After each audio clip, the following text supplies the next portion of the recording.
Isso mesmo, esses dois elementos estão destacados aí, que é a linha de vida e o tempo de vida de um determinado objeto, né? E aí a gente tem essas duas definições aí, né, que a linha de vida é por onde todo o objeto vai passar, né? O objeto de uma instância de uma determinada classe. E o outro termo aí, que a gente pode ver no nosso slide, é o tempo de vida que ele vai ter, né? Quando você tem uma sequência, né? Um determinado objeto tem uma linha de vida lá bem definida lá, que pode ir, sei lá, desde o início de um método lá até o final. E aí a notação ML que a gente tem, né, para isso é a linha da vida, essa linha pontilhada que a gente tem aqui. Né? Aqui está uma entidade, né, um objeto aqui que o Alex explicou, com o nome do objeto e o nome da classe. E aí a gente tem a nossa linha pontilhada aqui, que representa a linha de vida de determinado objeto, de um conjunto, de todos os objetos vai ter essa linha da vida aqui.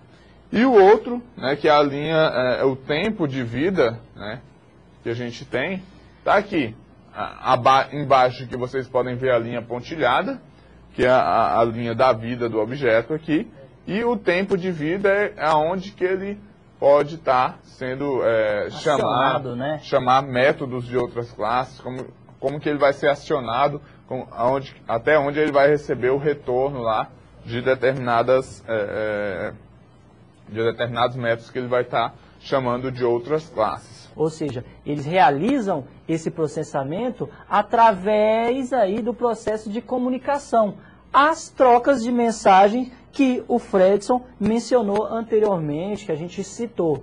Ou seja, ali o nosso tempo de vida, de execução que foi acionado, ele nada mais vai ser do que ele vai ficar ativo enquanto o nosso método, enquanto foi importante que um determinado método esteja sendo executado. Então vamos conhecer a notação gráfica para isso, né? Vamos lá. Vamos lá. Então a notação ML para isso, a gente tem os dois objetos aqui, né? Um atendente e um cliente. Temos a linha de vida dele e o tempo de vida aqui dessas caixinhas, né, que a gente vai ver a chamada de um método, né, com a setinha aqui para a classe, né, a chamada do método cadastrar cliente. Né, então a gente está chamando um método da nossa classe cliente aqui. Né, então quando você vai modelar aqui a classe atendente com a classe cliente, dizendo que ela vai cadastrar um determinado cliente, você faz essa notação aqui. E aí, na questão da UML, a gente tem a questão do retorno dos métodos. A gente está chamando um método aqui, né, é lógico que ele está retornando um void aqui, mas é importante a gente salientar a importância do retorno. E aí a gente tem a anotação para esse retorno, não é isso, Alex? É isso aí. Então vamos lá, pessoal. Anotação de um retorno. Retorno é algo natural na programação que vocês viram aí, não é? Então aqui nada mais que a gente vai descrever esse processo. Os mesmos objetos ali, ó, X, que é da classe atendente, e o objeto Y, que é da classe cliente, que é uma instância da classe cliente. Note que o nosso atendente chama o método cadastrar cliente, um método da classe atendente, e está definido ali um tipo de retorno inteiro. Ótimo. Então, quando o processamento desse método se encerrar, no caso, ao final, nós temos que devolver o resultado desse processamento. Para descrever isso, é essa seta com linhas tracejadas, pessoal. Isso é extremamente comum na programação. Obviamente, deve ser refletida nos nossos diagramas de sequência. Continuando aí, pessoal, a gente tem a questão também das mensagens recursivas, que é, por exemplo, um objeto chamar a ele próprio, chamar um método dele mesmo para poder resolver determinada tarefa. Então podem ser utilizados símbolos externos que facilitem a interpretação da situação. Né? Então a gente pode ter aí dentro do diagrama de sequência, além do que a gente falou aqui, a gente pode utilizar um símbolo externo aí que não está definido na UML. Por exemplo, a gente pode colocar um símbolo de um banco de dados aí. Bom, além disso, a gente também tem aí no nosso slide a respeito do diagrama de colaboração. Né? Então vamos sair um pouco do diagrama de sequência aí e vamos para o diagrama de colaboração, né, que é uma forma alternativa de apresentar a colaboração dos objetos consideravelmente diferente do diagrama de sequência, né, e que ele se torna-se basicamente um diagrama de comunicação, né. Então a gente viu que o diagrama de sequência e o diagrama de colaboração formam aí os nossos diagramas de interação que a gente tem dentro da UML. E aí a gente vai ver que o diagrama de colaboração ele torna, né, esse processo de comunicação aí,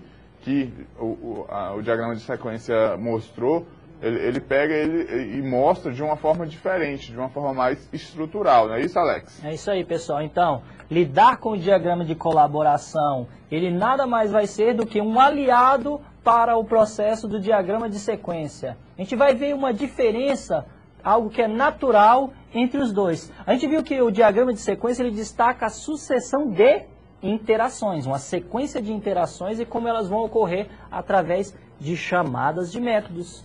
A colaboração, o nosso diagrama de colaboração, um novo diagrama, aí ele vai prezar por destacar o contexto organizacional, olha aí, a organização dos nossos objetos e a maneira em que eles vão interagir.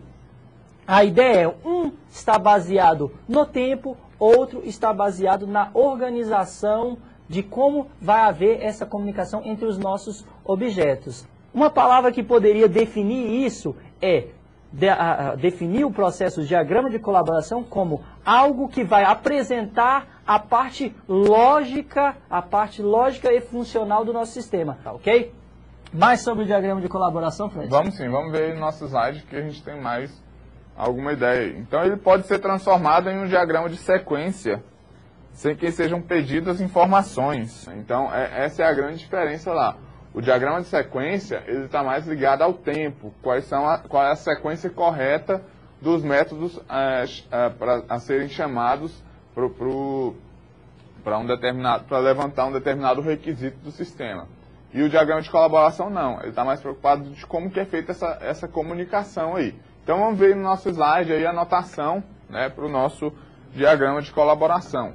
Então a gente tem duas classes novamente, a X e a Y, com atendente e cliente, e apenas a chamada de método cadastrar cliente, né? Então a gente não tem mais todo o nosso aparato de tempo aqui, da linha de vida, da linha de tempo aqui que a gente tem, né? Então a gente tem apenas um relacionamento entre as duas entidades e está chamando, o atendente vai chamar um método da classe cliente. E a gente tem outras notações também. É isso aí, pessoal. Se vocês observaram, desculpem, se vocês observaram, a ideia é muito parecida, eles são muito semelhantes. Instâncias, objetos de classe, olha aí, a mesma notação que a gente viu no diagrama de sequência. Então, já é algo natural lá, a vinda de um diagrama de sequência para um diagrama de colaboração e vice-versa.